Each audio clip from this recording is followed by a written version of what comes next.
Hi, welcome to my farm. I'm Lewis Reed, Board President of NIPCO and on the NIPCO Board. Welcome to our 2021 annual meeting. In a year dominated by the words unprecedented and the new normal, we all experienced things that were unlike anything we had ever experienced before. We social distanced and we met virtually with our professional colleagues and even members of our own family. Our screens replaced handshakes and our words had to be repeated after we unmuted ourselves probably several times. We self-quarantined, closed our offices and lobbies, masked up, disinfected, conducted virtual or drive-through annual meetings, and reinvented ways to creatively serve and engage our members remotely. While we were doing all of this, we worked hard to ensure the safety of our staff and the reliability of our power delivery, and never lost sight of operations that are guided by the 7 cooperative principles. At the end of the day, it is these 7 principles that define us. We are self-reliant, but when the moment arises, we rely on one another to get the job done. What we discovered was that even though we had to spend much of 2020 apart, we remained stronger together. And one could argue, we grew even stronger than ever. As we faced a year full of political and social unrest, as well as economic challenges that were compounded by load destruction and catastrophic weather events.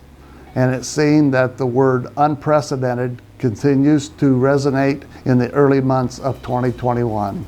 In the early weeks of the pandemic, NIPCO and its member cooperatives signed on to a letter urging members of Congress to support additional stimulus package relief for rural America.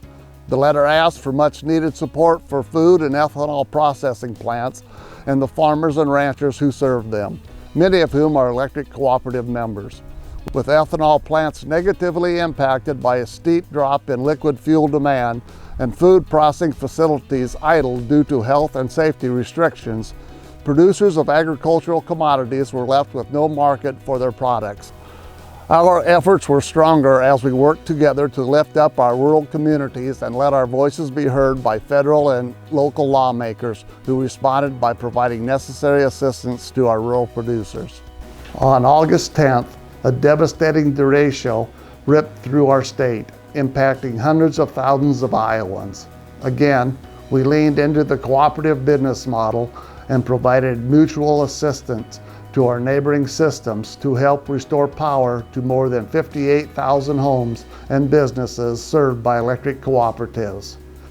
A total of 33 linemen from NIPCO and its member cooperatives traveled with trucks and equipment to eastern Iowa to showcase that mutual aid knows no boundaries and that no storm is stronger than the power of working together.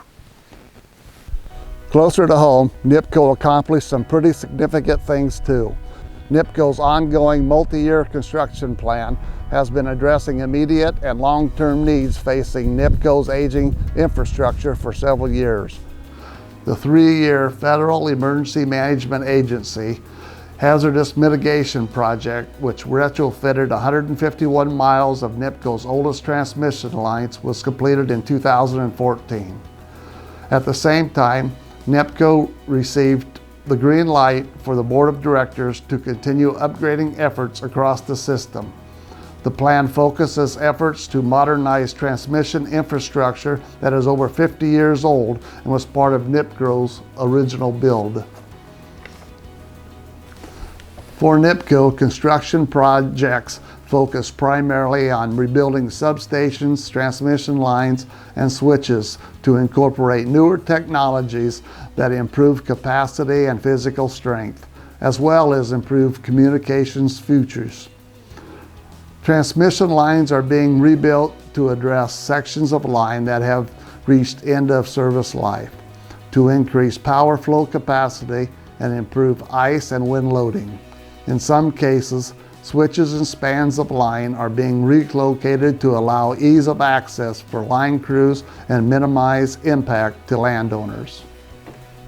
A total of 415 miles of transmission line, 60-plus switches, and 10 transmission substations will undergo upgrades over the next decade.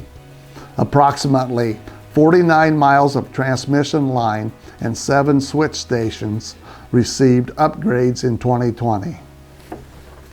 During the past year, NIPCO engineers have been hard at work understanding how Basin Electric's member-owned trial battery rate, which allows Class A or Class C members to own battery storage, can be utilized to provide the best bang for the buck across the entire NIPCO membership.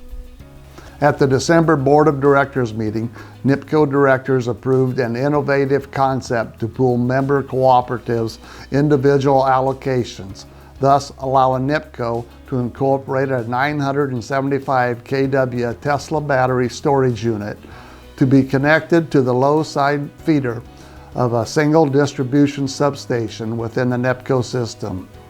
The plan enables NIPCO to utilize battery storage as a part of NIPCO's overall load management strategy.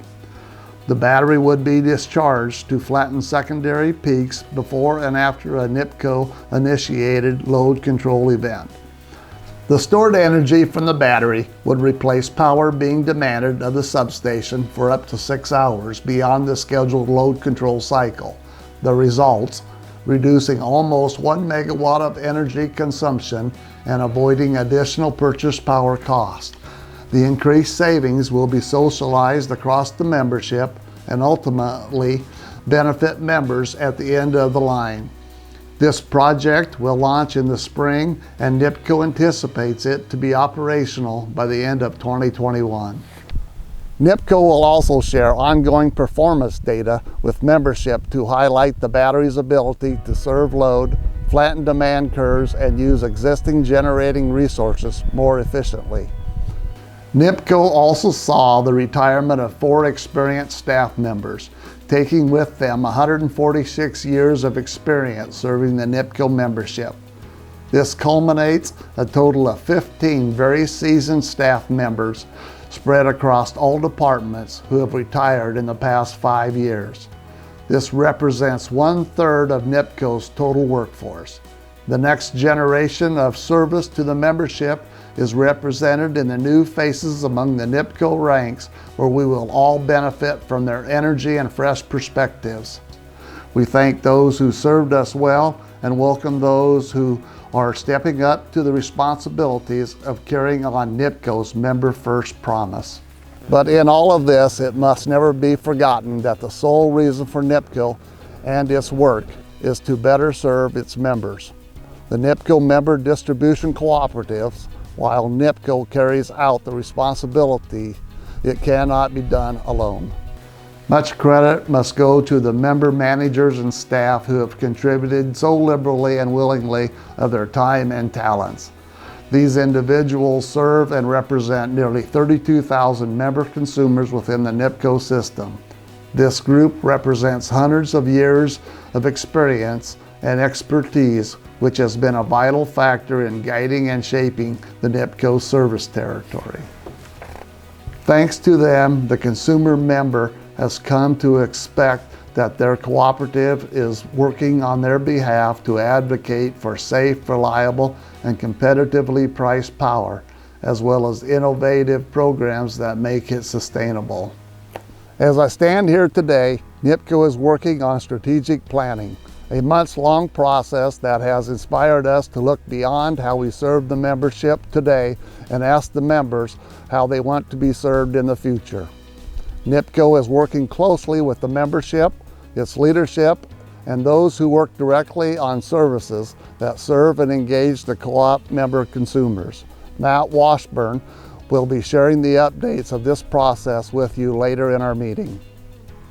As I close, I can tell you that the NIPCO family believes in the cooperative model and the value of trusted partnerships that have been forged through accountability, transparency, and unwavering service to the member systems. NIPCO's success can be attributed to its resiliency through collaboration, connection through smart, safe, and efficient infrastructure, the power of a talented and dedicated workforce, and the strength of a modernized system that ensures reliability of power delivery well into the future. At NIPCO, we are stronger together.